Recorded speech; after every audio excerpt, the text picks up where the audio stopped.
They say the devil lives in Boston, but he doesn't wear a cape or carry a pitchfork.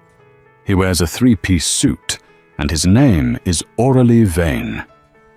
On the night of November the 14th, the entire police scanner for District 4 went silent. Not because there was no crime, but because the police were told to look away. Why?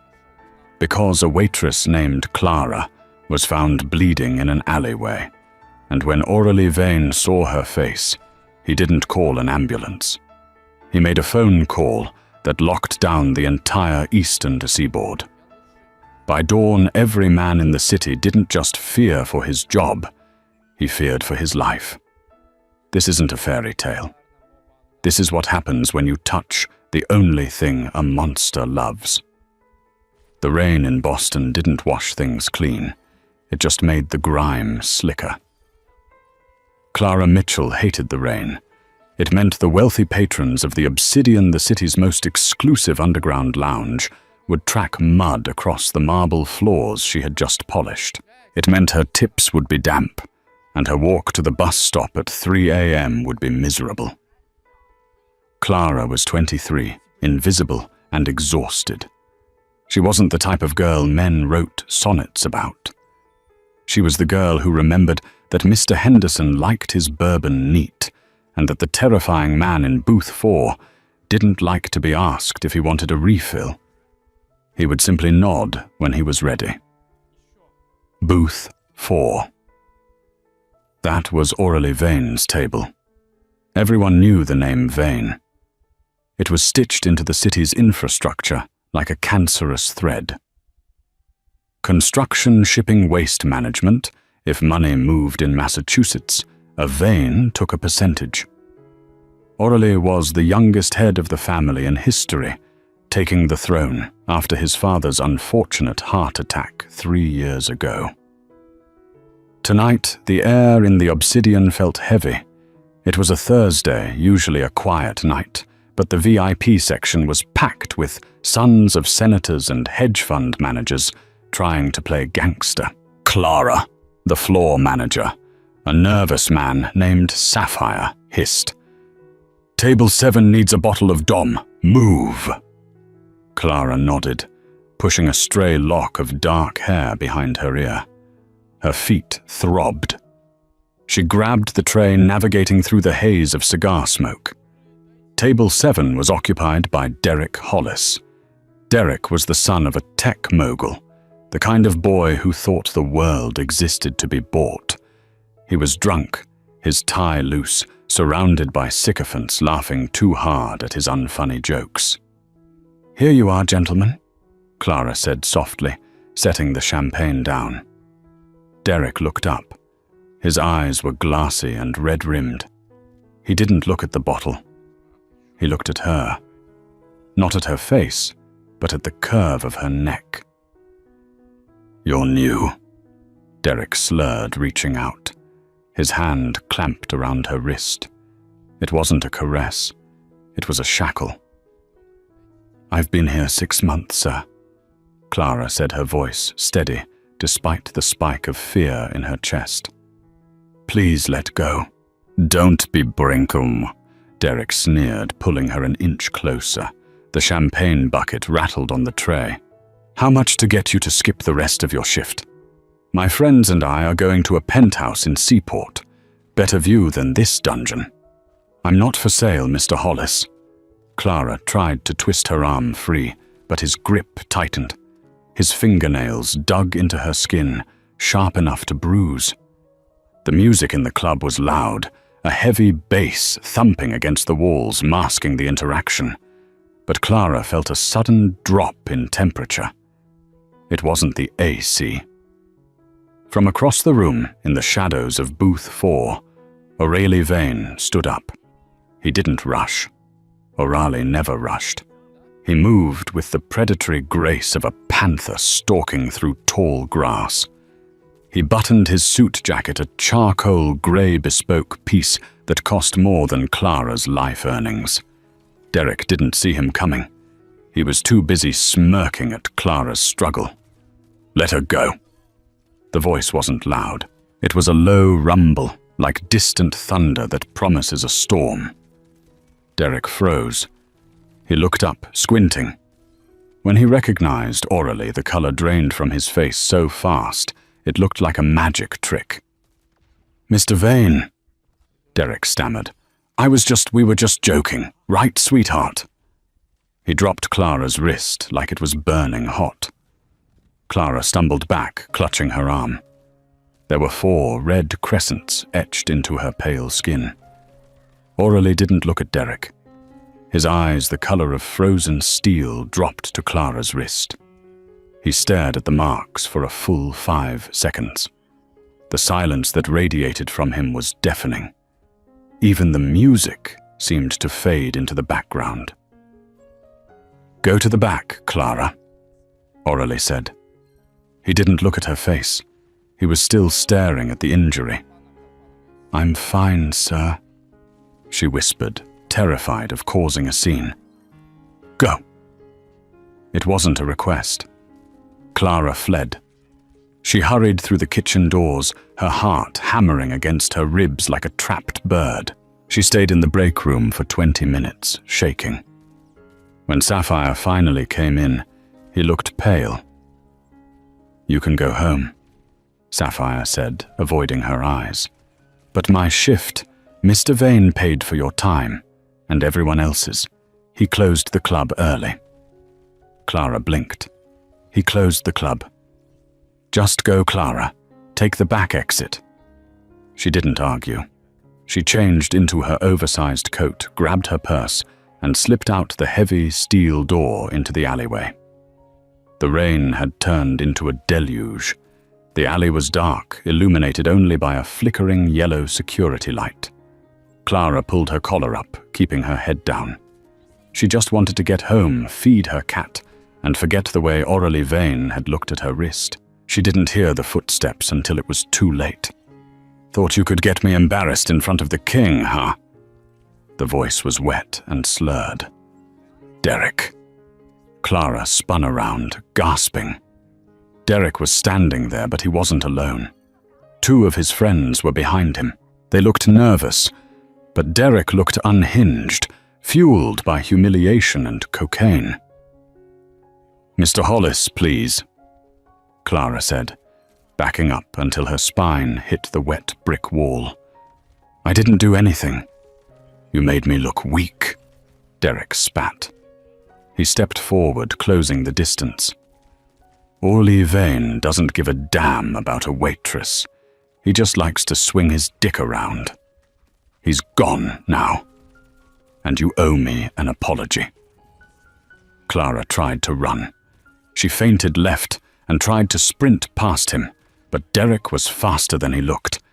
He grabbed her by the hair, yanking her back with a savage force that made her vision white out. She screamed, but the heavy rain drowned it out. He threw her against the dumpsters, her head cracked against the metal. The world spun. She tasted copper. "Hold her," Derek ordered his friends. "Derek, man, this is too much," one of them said. "Shut up, do it." Clara fought. She scratched and kicked, connecting with a shin, but a fist collided with her ribs, knocking the wind out of her. She crumpled to the wet pavement. Derek loomed over her, breathing hard. He raised a boot. "This," he grunted, kicking her in the stomach, "is for the attitude." Pain exploded in her midsection. She curled into a ball, wheezing. "And this," he grabbed a jagged piece of a broken glass bottle from the ground, "is so you remember your place." The last thing Clara felt was a searing hot agony slicing across her arm, the same arm he had grabbed earlier. Then a heavy blow to her temple sent her into the darkness. The silence was the worst part. Clara woke up to the feeling of cold water soaking through her jeans. Her head felt like it had been split open with an axe. She tried to move, but her body screamed in protest. She was alone in the alley. Derek and his friends were gone. She tried to push herself up, but her arm gave way. She looked down. Her grey coat was stained black in the darkness. Blood. So much blood. "Help!" she croaked, but it came out as a whisper. She heard the sound of a car engine. Powerful. Close. Headlights swept into the alley, blinding her. A sleek black car, an armored Audi, rolled to a stop 10 feet away. The engine cut. For a moment, Clara thought Derek had come back to finish the job. She tried to crawl behind the dumpster, dragging her injured leg. The car door opened, expensive leather creaking. Steps, slow, deliberate steps, splashing in the puddles. A figure towered over her, blocking out the rain. "Clara!" The voice wasn't slurred. It was the low rumble of the storm. Orale. She looked up. Through her swollen eye, she saw him. He wasn't wearing his jacket anymore. He was in his white dress shirt, his holster visible under his left arm. He looked down at her, and for a second, his face was a mask of pure, unadulterated horror. Aurelien Vane dropped to his knees in the filthy alley water. He didn't care about his $1,000 trousers. "Don't touch me," Clara whimpered, flinching. "Please." Aurelien froze. His hands hovered over her, trembling. Not with fear, but with a rage so potent it made the air vibrate. "I'm not going to hurt you," he said, his voice terrifyingly calm. "I need you to tell me where it hurts the most." "Everywhere," she sobbed. He gently, so gently it broke her heart, brushed wet hair away from her face. He saw the bruise blooming on her cheekbone. He saw the cut on her lip. Then his eyes traveled down to her arm. The sleeve was shredded. The gash was deep. Aurelien went still. He looked like a statue carved from ice. He took off his white shirt, just stripped it off right there in the rain, revealing a torso mapped with scars and tattoos. He wrapped the expensive silk around her arm, tying it tight to stop the bleeding. "I'm sorry," she whispered. "I'm sorry I caused trouble." Aurelien stopped. He looked into her eyes. His irises were swirling with violence. "You apologize?" he asked softly. "You are bleeding on the pavement, and you apologize to me." He scooped her up. He lifted her as if she weighed nothing. Clara rested her head against his bare chest. He was warm, impossibly warm. She could hear his heart beating a slow, heavy thud. He carried her to the car. He didn't put her in the back seat. He sat in the back and pulled her onto his lap, cradling her against him. "Drive," he ordered the driver. "Hospital, the private wing. Call Dr. Aris. Tell him if he isn't there in 5 minutes, I will burn his practice to the ground." The car tore out of the alley. Clara was fading. The adrenaline was wearing off, leaving only the cold. "Stay with me," Aurelien commanded. He was holding her face with one hand, his thumb stroking her uninjured cheek. "Clara, look at me." She forced her eyes open. "It hurts." "I know." He pulled her closer. His jaw clenched so hard, a muscle feathered in his cheek. "I need you to tell me a name." "Aurelien, give me the name Clara." She hesitated. She knew what giving him a name meant. It meant death. But she remembered the laugh, Derek's laugh as he kicked her. "Hollis," she whispered. "Derek Hollis." Aurelien closed his eyes. He exhaled a long, shaky breath. When he opened them again, the humanity was gone. The man holding her was gone. The monster had taken the wheel. He pulled out his phone. He dialed a number. "It's Vane," he said. The tone of his voice made the driver flinch. "Wake up the Reapers. I want the city sealed. Nothing leaves. No planes, no trains, no boats." He paused, listening to the person on the other end. "I don't care if his father is a senator," Aurelien snarled. "I want him found, and I want him alive. If anyone touches a hair on his head before I get there, I will kill them myself." He hung up and looked down at Clara. She was shivering violently. "Who did this to you?" he asked, though he already knew. He just needed to say it. He needed the universe to hear the accusation. "Derek," she murmured, her eyes sliding shut. Aurelie pressed a kiss to her forehead. It was a promise, a blood oath. "Sleep now, little bird," he whispered against her skin. "By the time you wake up, the world will be a very different place." The emergency room at St. Jude's Medical Center was usually a chaotic mess of overdoses and car accidents, but at 4 a.m., the entire East Wing was silent. O'Reilly had bought the silence. He stood in the hallway staring through the glass window of room 304. Inside, nurses were adjusting IV drips. Dr. Aris, the best trauma surgeon in the state, was stitching Clara's arm. O'Reilly was still shirtless, his chest smeared with Clara's blood. He hadn't washed it off. He wanted to feel it drying on his skin. He wanted to remember the metallic smell of it. "Mr. Vane," a voice came from behind him. It was Elias, his second in command. Elias was a giant of a man, an ex-Marine with a scar running down his neck. He held out a fresh black shirt and a towel. Aurelie took the towel and wiped his hands, but he ignored the shirt. "Status," Aurelie said. "We have the ports locked down. The airport security is on our payroll. They've grounded all private flights." "But," Elias hesitated. "But what?" O'Reilly turned. His eyes were dead. "Derek Hollis isn't at his apartment. We tracked his phone. It's dead. His father, Senator Hollis, just put a call into the police commissioner. He knows something is happening. He's claiming his son is being targeted by extremists." O'Reilly laughed.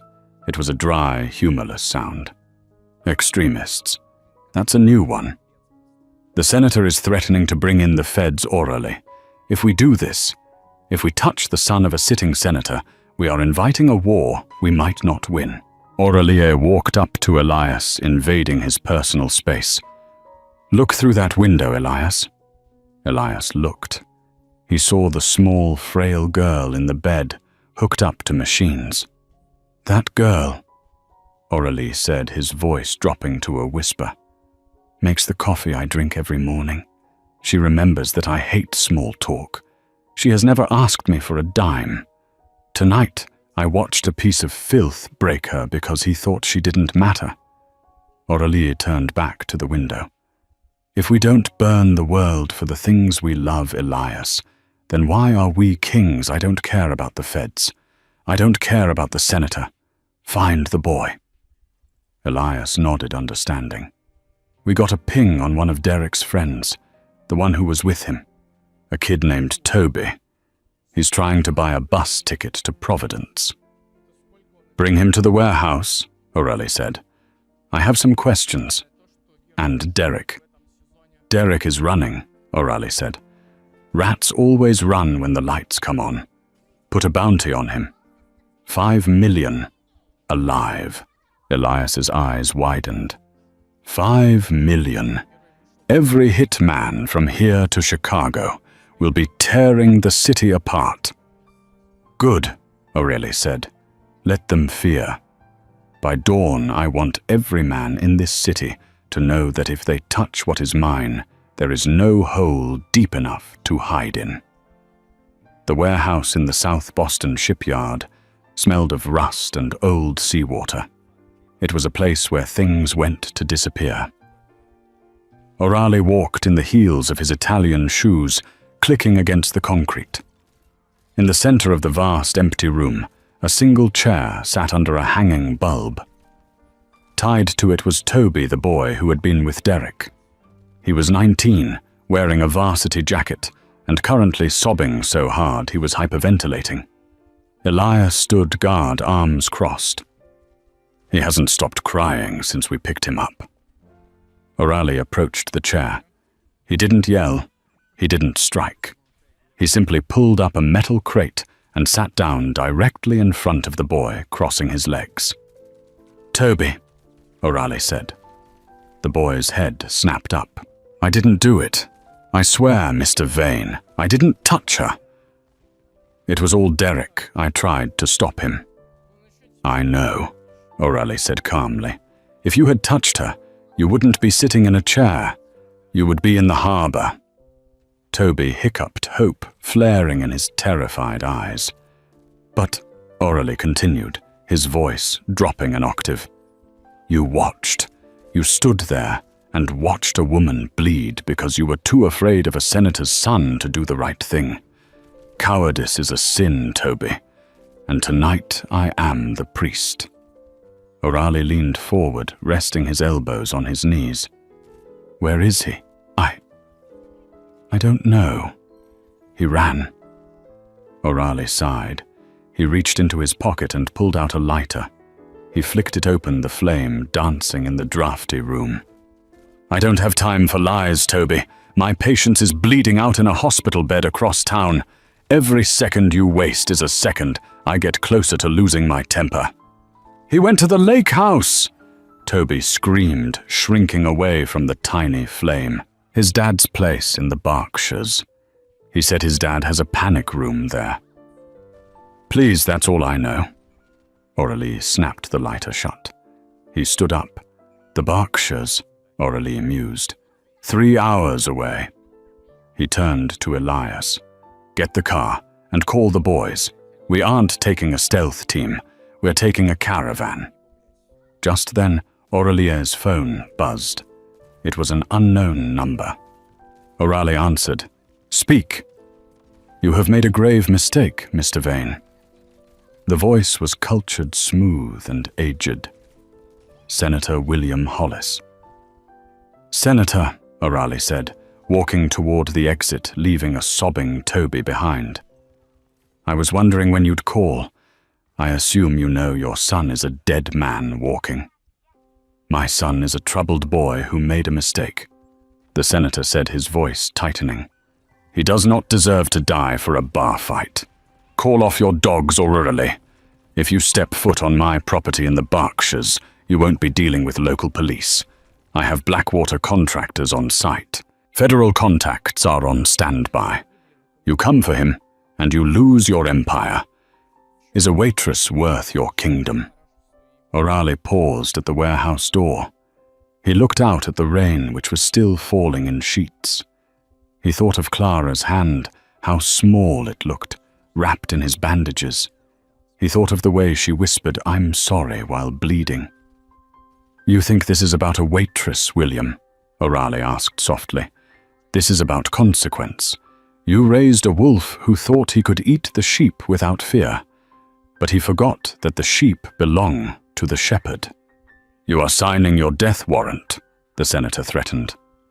"Then bring a coffin," O'Reilly said. "Make it a double, one for me and one for your son." He hung up and threw the phone into the harbor water. "Elias," O'Reilly barked. "Load up. We're going to war." The Hollis estate was a fortress hidden deep in the woods of western Massachusetts. High stone walls, iron gates, and cameras covering every inch of the perimeter. At 3 a.m., the convoy of black SUVs rolled up the winding driveway. They didn't sneak in. They drove right up to the front gate with headlights blazing. O'Reilly sat in the lead car. He checked his gun, a matte black custom 1911. "There are 6 guards at the gate," Elias said from the driver's seat. "Mercenaries, high grade." "Go through them," O'Reilly ordered. The SUV accelerated. The gate guards raised their rifles, shouting orders to stop. The first shot shattered the windshield of O'Reilly's car, embedding itself in the bulletproof glass. "Now," O'Reilly yelled.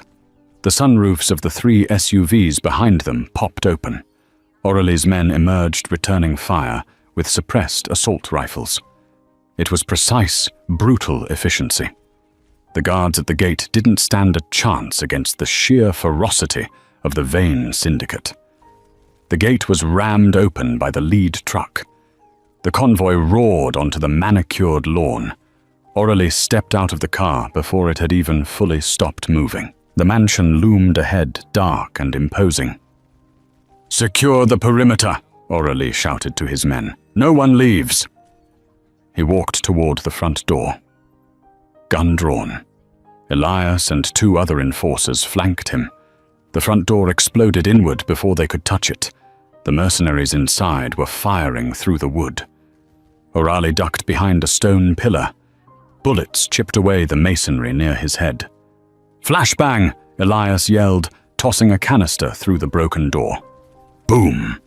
A blinding white light. Aurelie moved. He swept into the grand foyer, stepping over the dazed mercenaries. He fired twice, double taps efficient and lethal. He wasn't killing for sport. He was clearing a path. He moved through the house like a wraith. The kitchen, the library, the drawing room clear. He found the entrance to the panic room behind a bookshelf in the study. It was a heavy steel door, coded and reinforced. "It's locked tight," Elias said, examining the keypad. "We need a drill. It'll take an hour." "I don't have an hour," Aurelie growled. He stepped up to the steel door and banged the hilt of his gun against it. "Derek!" he roared. The sound echoed through the house like a gunshot. "I know you can hear me. Open this door, and I promise you a quick death. Keep it closed, and I will burn this house down with you inside." Silence. Then the intercom crackled. "You're insane." Derek's voice came through, trembling but arrogant. "My dad's chopper is 5 minutes out. You're trapped, Vane. The feds are coming. You're done." Aurelie laughed. He leaned his forehead against the cold steel. "You think your father called the feds?" Aurelie asked, his voice low. "Your father didn't call the feds, Derek. He called me 5 years ago, when he needed money to run his campaign. He called me when he needed his mistress's accident to disappear." Aurelie signaled to Ellis, who handed him a bag of C4 plastic explosive. "Your father isn't coming to save you," Aurelie shouted as he molded the clay onto the door hinges. "He's trying to clean up a mess, and right now you are the mess." Aurelie stepped back. "Fire in the hole." The explosion shook the foundations of the house. Dust and smoke filled the room. The heavy steel door groaned and fell inward with a deafening crash. Aurelie walked through the smoke. Derek was huddled in the corner of the panic room holding a small pistol.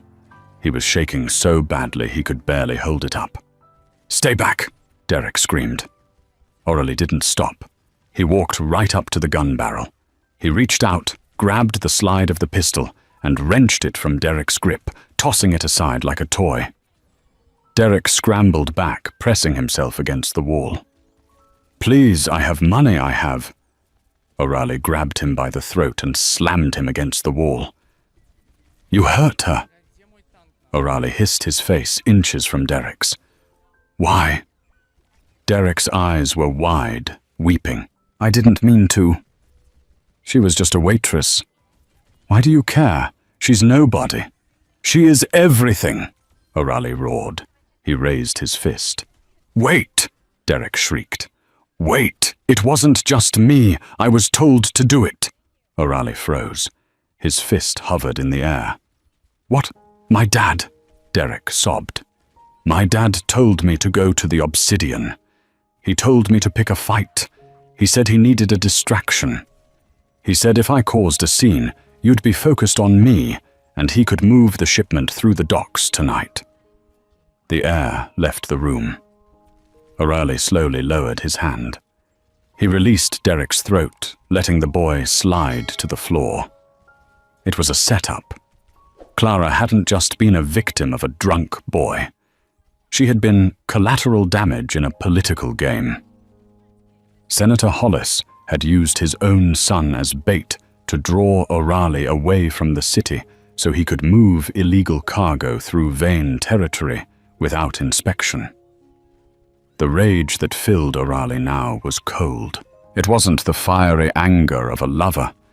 It was the glacial, calculated wrath of a king. "Your father," Aurelia said quietly, "sent you to die." Derek looked up, confusion and heartbreak mixing on his face. "No. He said he'd protect me." "He used you," Aurelia said. "He knew I would come for you. He sacrificed his pawn to save his queen." Aurelia turned his back on Derek. "Elias," Orali said into his radio, "don't kill the boy." "Sir, tie him up. Put him in the trunk. We aren't done." Orali walked out of the panic room, stepping over the debris. "Where are we going?" Elias asked, meeting him in the hallway. Orali checked his watch. It was 5 a.m. Dawn was breaking. "The senator thinks he's won," Orali said, his eyes dark. "He thinks I'm chasing a ghost in the woods while he moves his shipment. We are going back to the city.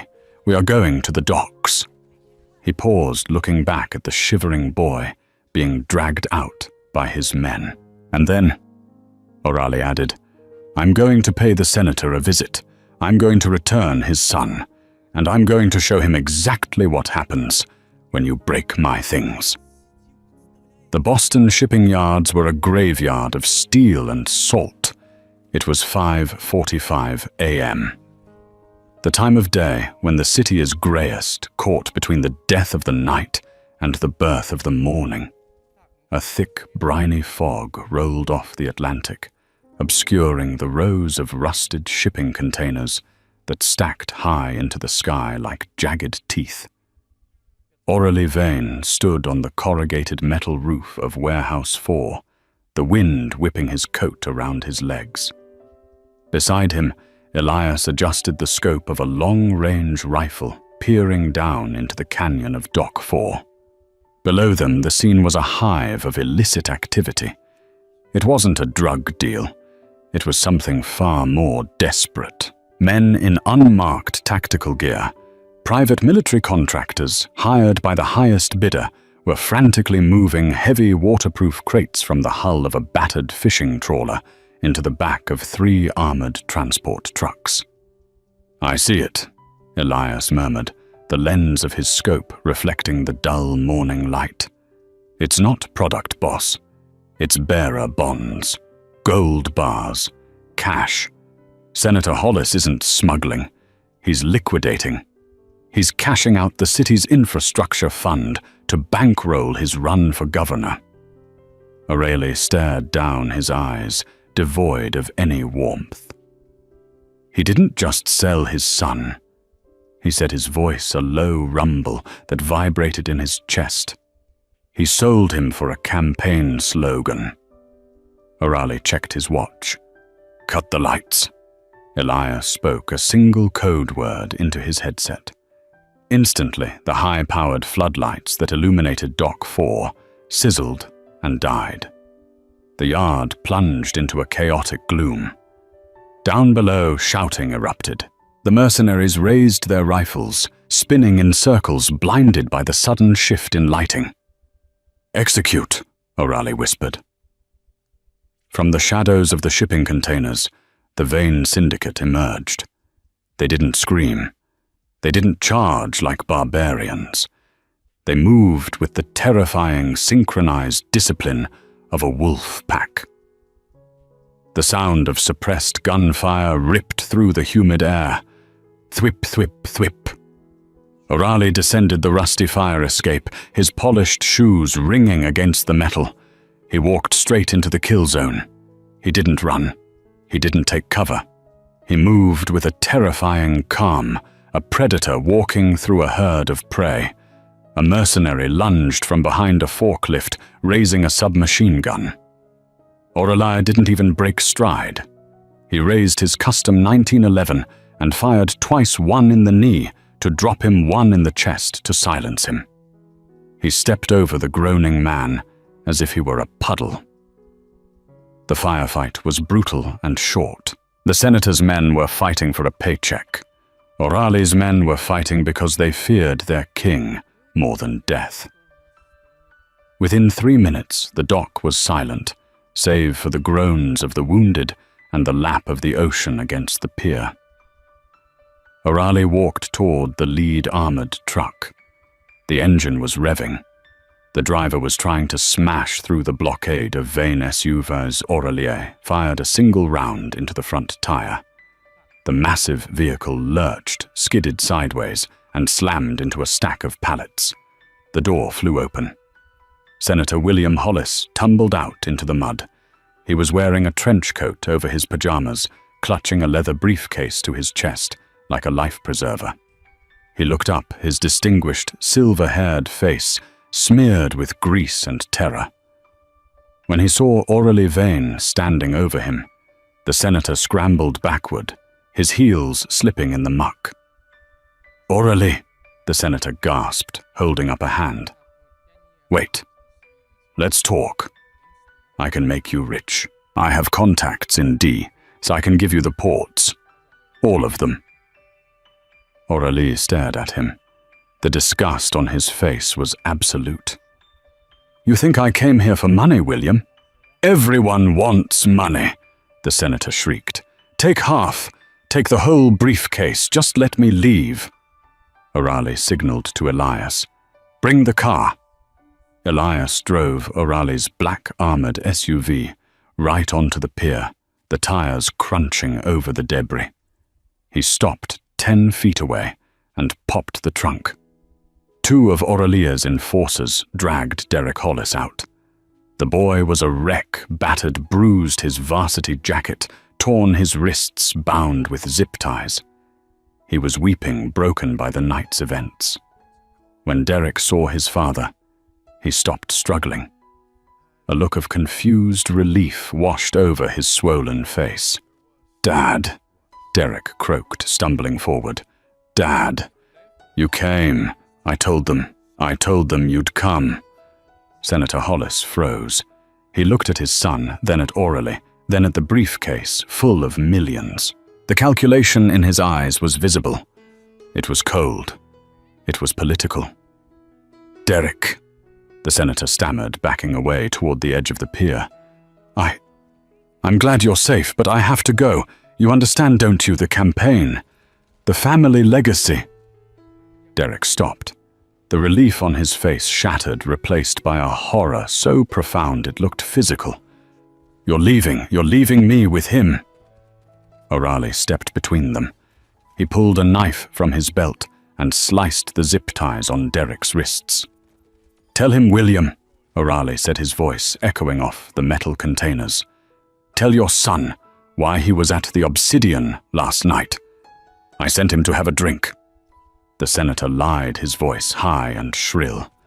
"Liar!" Orali snarled. He turned to Derek. "He sent you to provoke me. He needed a distraction. He knew if you touched my waitress, I would hunt you. He knew I would leave the city to find you. He served you up on a silver platter to keep my eyes off this shipment." Orali took a step closer to the senator. "He counted on you dying, Derek.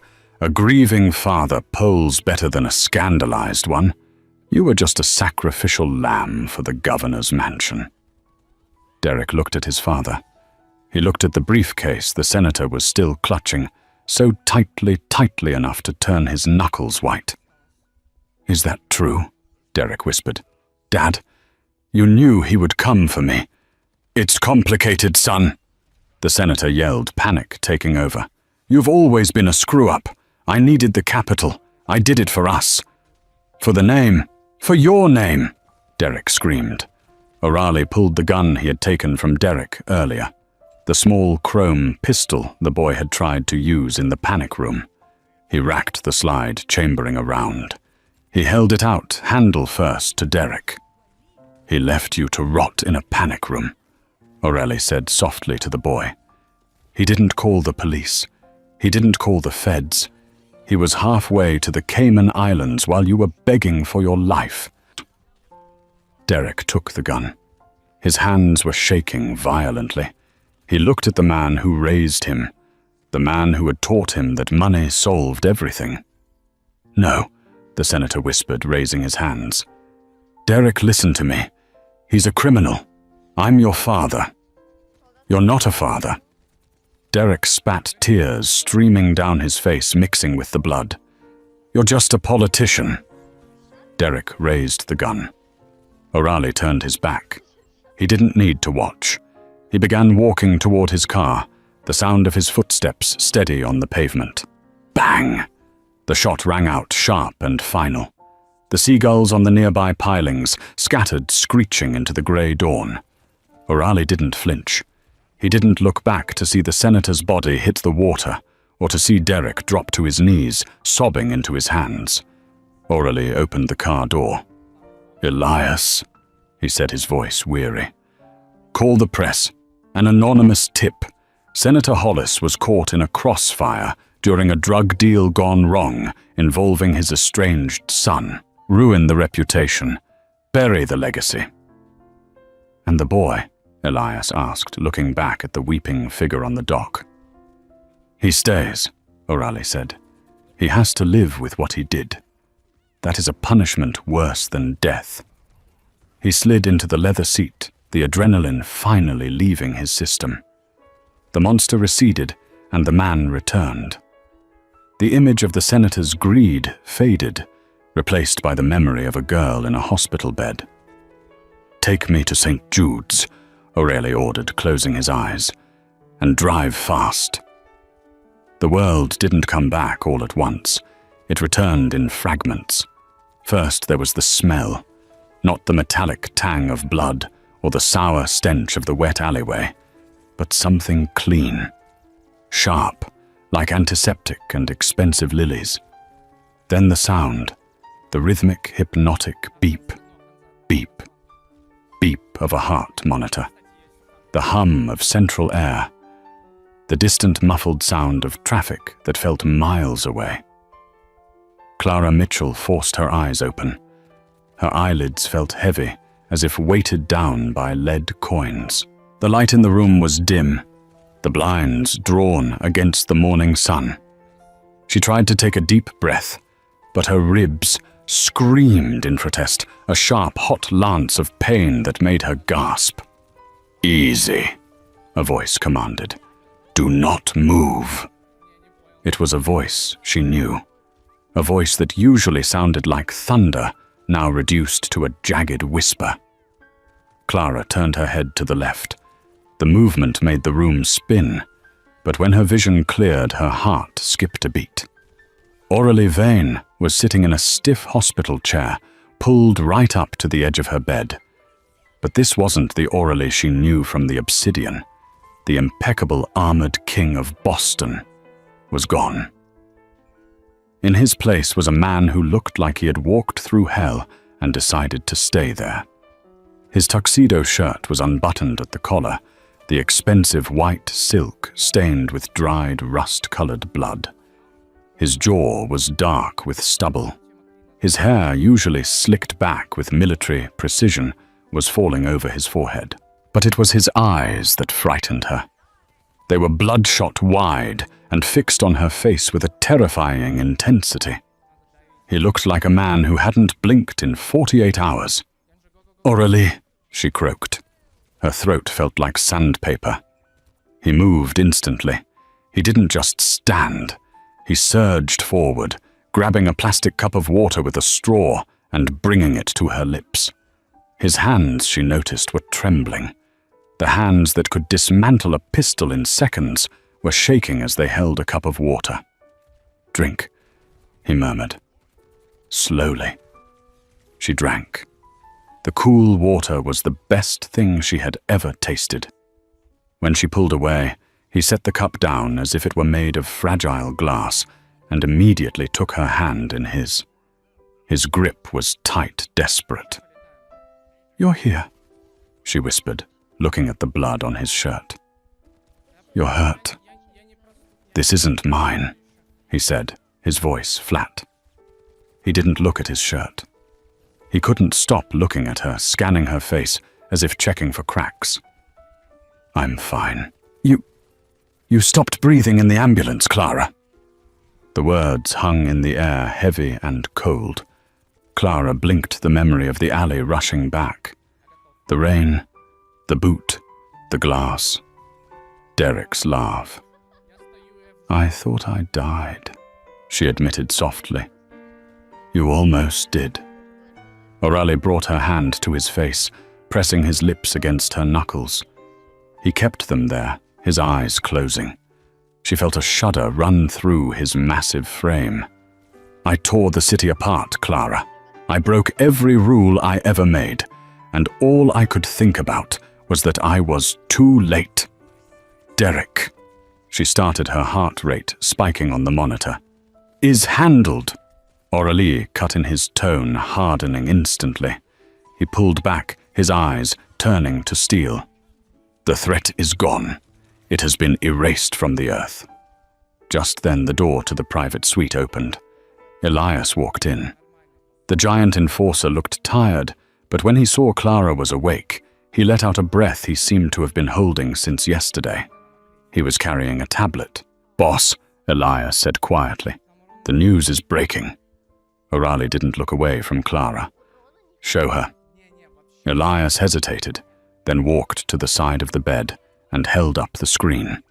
It was the front page of the Boston Globe. The headline was bold black and screaming. "Senator Hollis dead in Port Authority shootout. Link to drug cartels suspected. Son Derek Hollis taken into federal custody." Clara read the words, but her brain struggled to process them. Senator Hollis, one of the most powerful men on the eastern seaboard. Dead. "You did this?" she whispered, looking from the screen to Aurelie. "Aurelie, you killed a U.S. senator." "He was moving stolen bearer bonds," Aurelie said calmly, as if discussing the weather. "He used his son to lure me away so he could move his shipment. He let you get hurt. He ordered you to be hurt just to create a distraction." Aurelie stood up then. He loomed over the bed, his presence filling the sterile room. "I told you, Clara, if they touch what is mine, I will burn the world."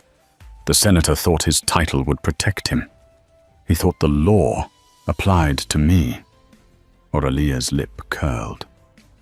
"He was wrong." Clara looked at him. She should have been terrified.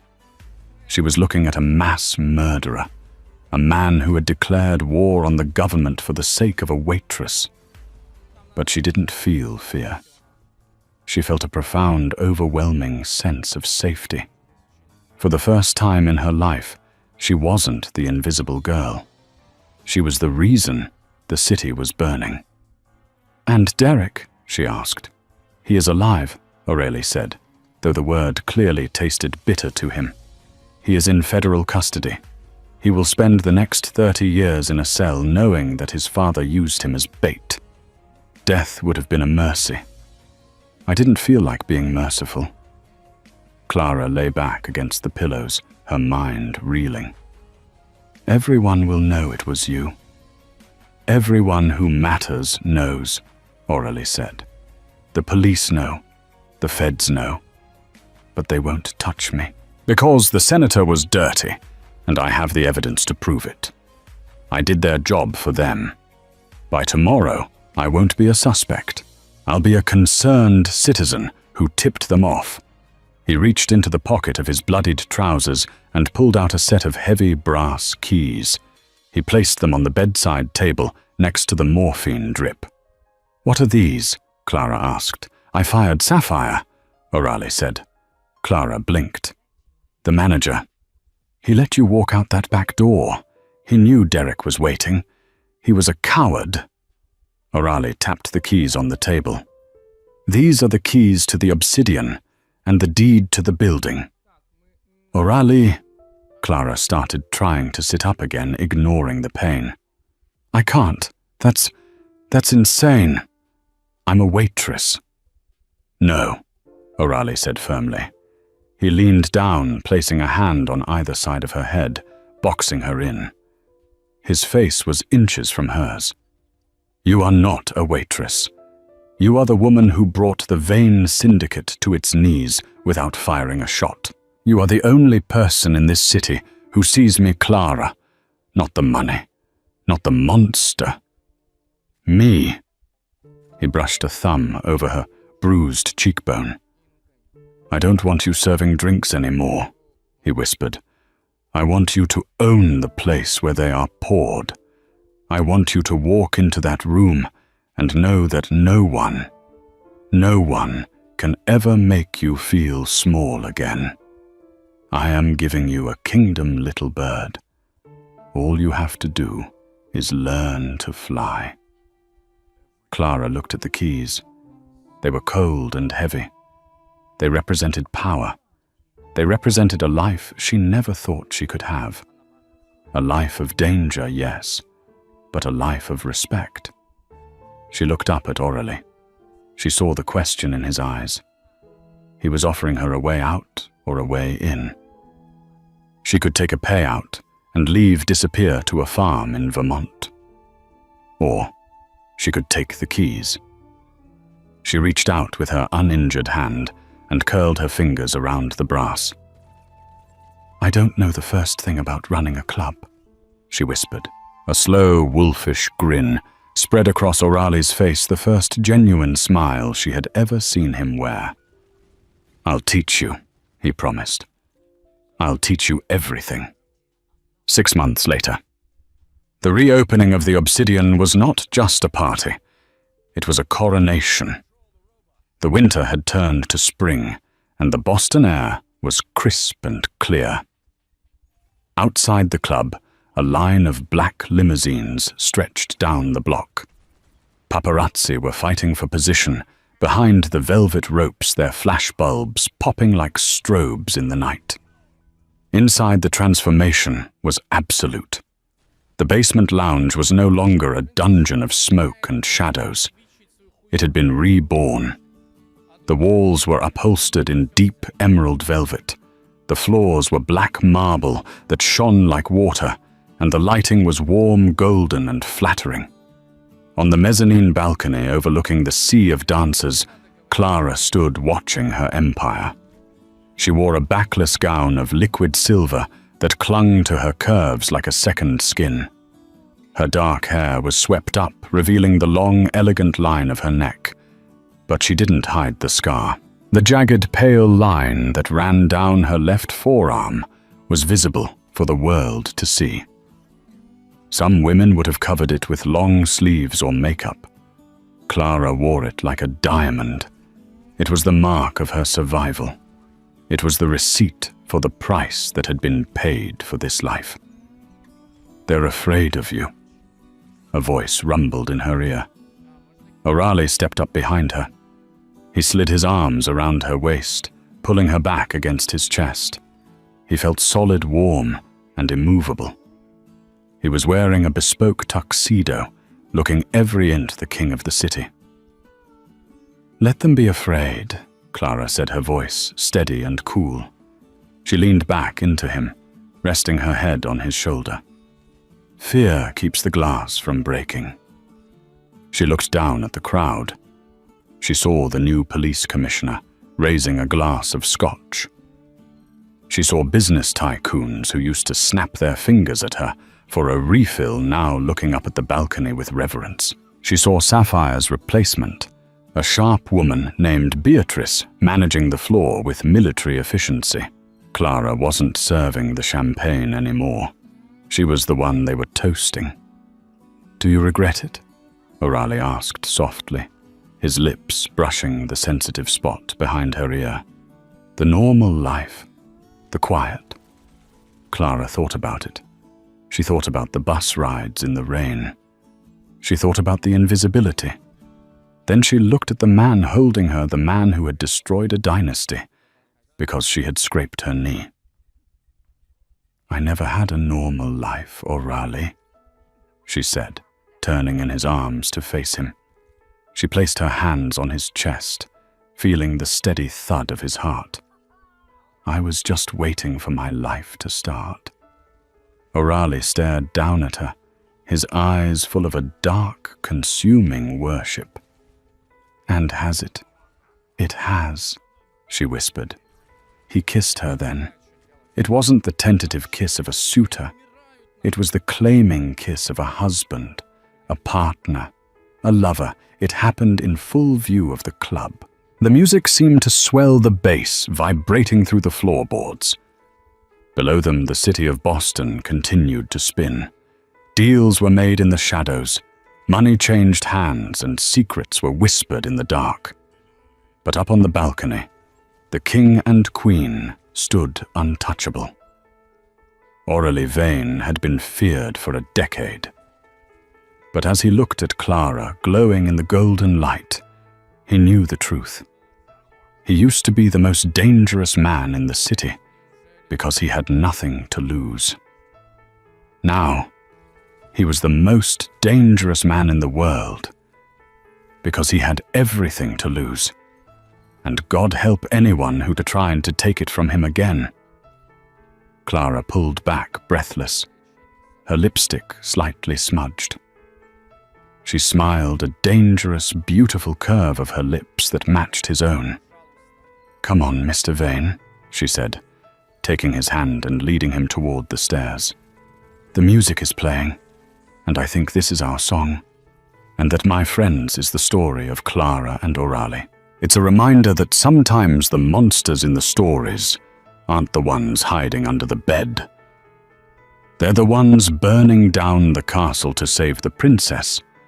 But in this story, the princess didn't just get saved. She got the keys to the kingdom. If you enjoyed this roller coaster of a mafia romance, please destroy that. Like button, it really helps the channel grow. Don't forget to subscribe and turn on notifications so you never miss a twist. I have a story coming up next week about a bodyguard and a thief that you absolutely won't want to miss. Thanks for listening, and I'll see you in the next video.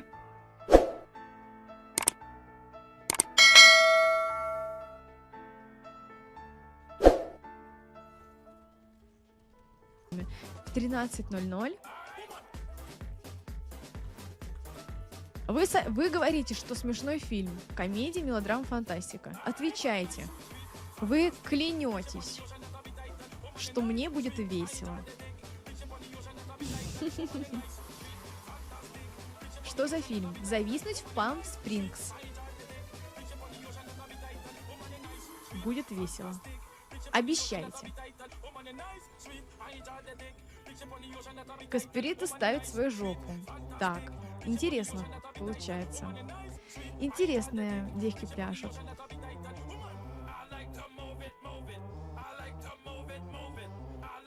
У Гоблина всегда хорошее качество перевода. Но пока я не проверила это на этой шкуре, рисковать не будем. Токсик Кот, привет. Получается... Думал, я одобрю. Да почему одобрю? Ничего такого. Я смотрел, мне понравилось. О. Гоблин не только художественный фильм. Нужно смотреть, остальные нет. Ждем ремейк «Черного зеркала» с Каспирита.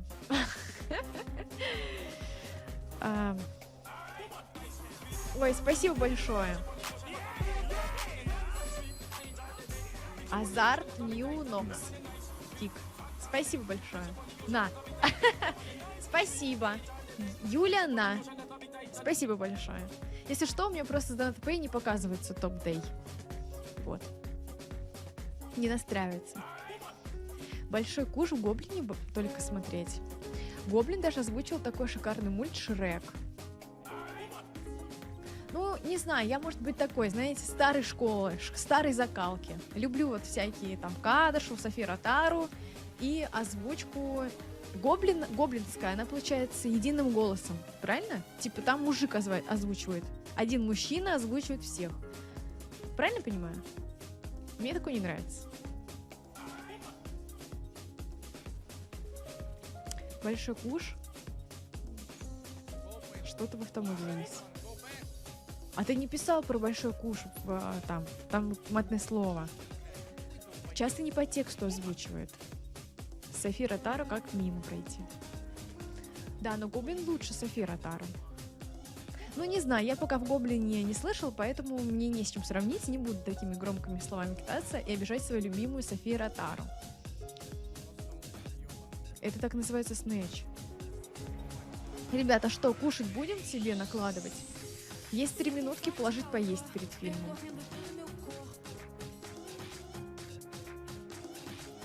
Нет, ну может вы хотите рассказать, у вас есть 3 минуты. Алис, поставь чайник.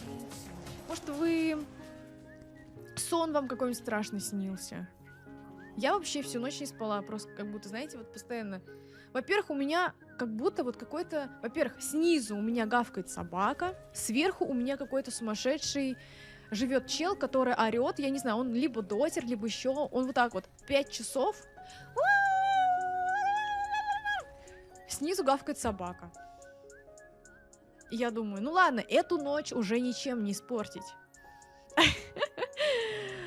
Снилось, что стрима сегодня не будет, проснулся в холодном поту. Нет, я правда хотела, чтобы сегодня был танцовый день, но из-за того, что не выспалась и чувствовала себя ужасно уже 2-й день подряд, я очень переживаю за Лео, поэтому у меня нет настроения и, в принципе, каких-то сил там танцевать, там улыбаться, еще что-то такого. Постучи по батареям. Ну, я просто не стала, как бы, когда стучишь по батареям, слышат другие люди. Вот. Но собака погавкала минут 5. Я думаю, ладно. А тот чел еще пару раз поприкрикивал. Я думаю, вонючий дозер, 100%. Или каесер, не знаю. Борисик, привет. А посередине ты орешь. Надо было, кстати. Надо было к ним присоединиться. Поговорить с ними, с соседями твоими. Да нет, не надо. Ну, кстати, собака уже давно не гавкала, вот только сегодня. Но я думаю, если бы я спала крепким сном, изначально бы не проснулась, я, возможно, бы и не услышала эту собаку. А из-за того, что я пыталась уснуть, вот, поэтому я слышала. А вот насчет пацана, возможно, бы он разбудил. Он прям громко орал. Стучится ли направленно? Нет, ну, понимаете, здесь есть общая труба, которая соединяет, вот, ну, то есть все этажи. И это вчерашний Данил Колбасенко из КС. Нет, ну Данил Колбасенко, конечно, вчера завез. Насрать под дверью, пока Лео в боевой готовности. Да, собрать все эти подарки. А представь, там твой подписчик сверху, и вы ни разу не пересекались. И хорошо. И это если да, хорошо. Включай фильм. Хорошо, погнали.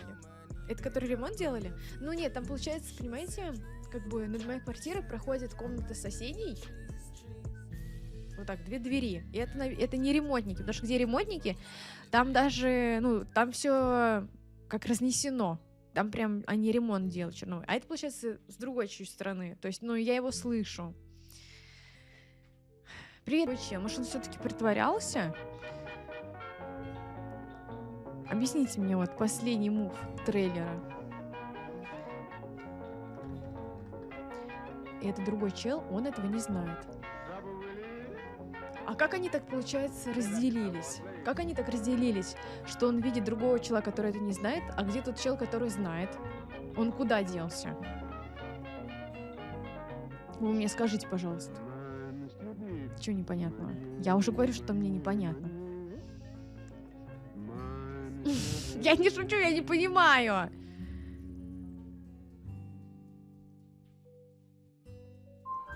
Тот чел с памятью вышел из петли с девушкой. Поняла. Ну ладно. Поняла, ладно, более-менее. Правда, поняла. А тебя не волнует, как она весточку Фреду в прошлое отправила? Нет, ребят, а как она весточку отправила Фреду в прошлое?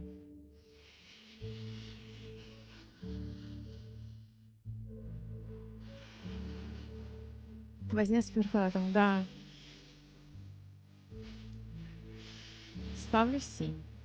Я ставлю 6. Она отправила, когда была в петле.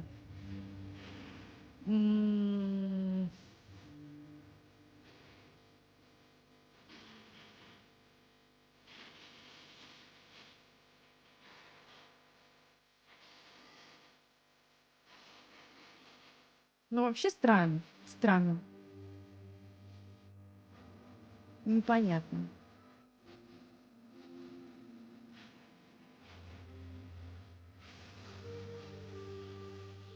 Надо нарисовать. Не, рисовать не надо. Первый пошел дальше в будущее, а этот старик в прошлом остался с другим. Угу. Надеюсь, посылку на стриме открою. Хорошо.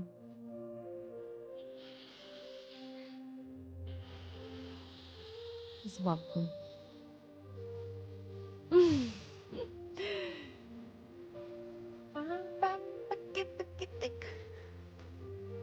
Ладно. Ладно, я вас сейчас отправлю на рейд. Она не знала, что успешно, просто отправила. Он пришел спрашивать, что этот чел думает, а его нет, он вышел с петли. Угу. Поняла. И пойду в больницу. Ладно, чуть не ладно, я сейчас уже все не соображаю. Ладно, пошла в больницу. Дед остался чмошником воспоминаний, а и так Фред понял, что все получилось. А, вот это вот логично. Не, а как он остался без воспоминаний, если дед помнил? Лео поведет тебя гулять? Не. Я поведу Лео. Дима, привет. Нормально.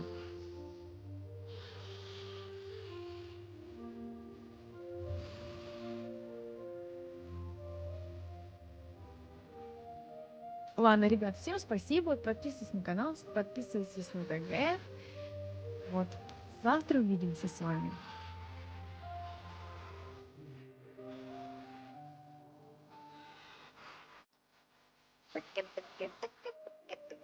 Бай-бай. Бай-бай-бай-бай.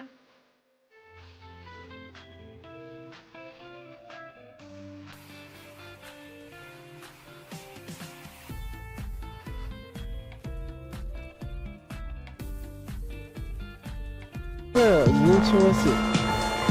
Миллион. О, Корабли Юля, постоянно. привет.